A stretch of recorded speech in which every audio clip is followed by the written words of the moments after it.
Bonjour, bienvenue dans cette nouvelle vidéo de la fourmi bureautique. Aujourd'hui, l'objectif est d'apprendre à utiliser les formats prédéfinis pour vos données dans Excel, mais aussi de savoir créer des formats dont vous avez besoin et qui n'existent pas à la base dans Excel. Prenons un premier exemple, un premier tableau avec des salariés, pour chacun une date de naissance et le calcul de leur âge. Pour la date de naissance, par défaut, vous la saisissez en utilisant donc le slash pour séparer le jour du mois et le mois de l'année. Vous pouvez avoir besoin de connaître le jour de naissance. Dans ce cas, vous allez venir chercher dans le cadre nombre un format de date qui est par exemple la date longue. Ce qui vous permet de voir afficher le jour de naissance. Si vous souhaitez quelque chose de plus abrégé, de plus court, vous avez la possibilité de revenir dans le format et de descendre cette fois-ci tout en bas sur autre format numérique. Dans la catégorie date, vous pouvez venir sélectionner le format qui vous intéresse. Par exemple, le format avec uniquement le jour, le mois en abrégé et l'année en abrégé. Exemple. Mais vous pouvez aussi créer le format date qui vous intéresse.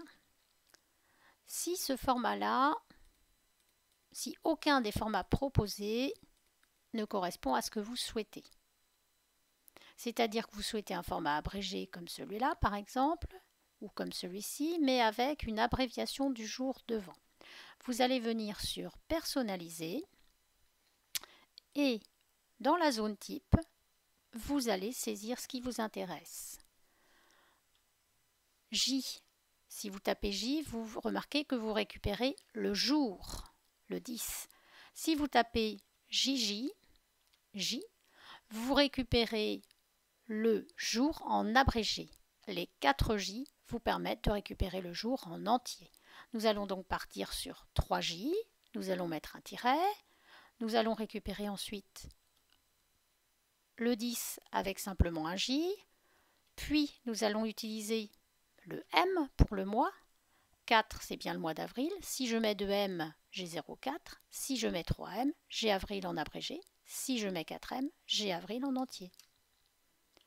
Et enfin l'année, petit a. Et lorsque cela vous convient, vous cliquez sur OK pour valider. Venons-en maintenant à l'âge.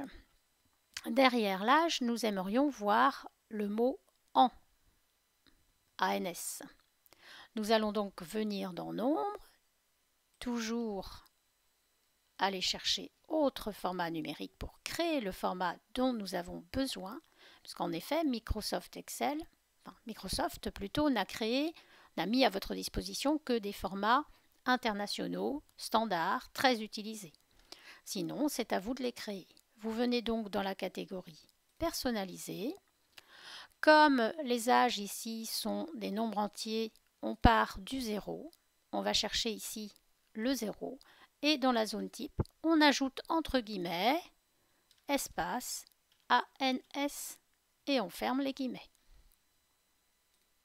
Vous avez donc dorénavant dans votre tableur un nouveau format que vous avez créé et que vous pouvez aller chercher en bas de la liste, si vous souhaitez le réutiliser. Venons-en maintenant à un autre exemple. Nous avons des quantités produites. Alors, hop, on va partir là-dessus. On va mettre les mêmes à côté. Voilà. Si les quantités produites ici sont des tonnes, de la même manière, je vais aller créer un format numérique personnalisé. Je n'ai pas de décimale, je repars donc comme tout à l'heure du 0 et dans la zone type, j'ajoute guillemets, espace et un grand T par exemple pour tonne. Je pourrais très bien ajouter le mot tonne en entier. Si j'ai maintenant des nombres avec des décimales,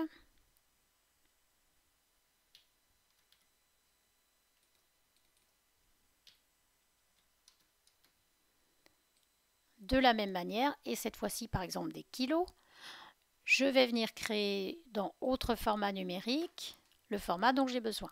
Catégorie personnalisée toujours, mais cette fois-ci je ne pars pas du 0 puisque dans ma colonne je n'ai pas des nombres entiers, mais j'ai bien des nombres décimaux.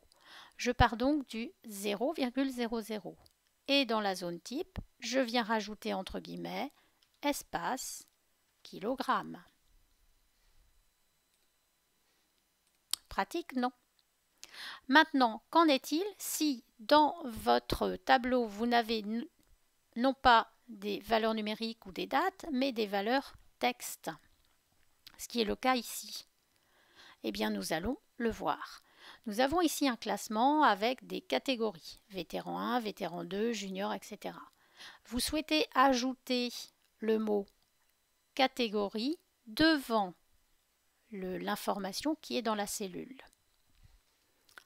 Vous revenez donc toujours dans le cadre nombre, autre format numérique, catégorie personnalisée.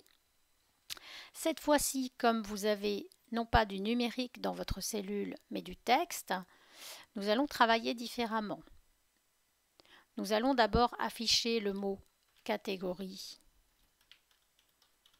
devant, puisque c'est ce que nous souhaitons.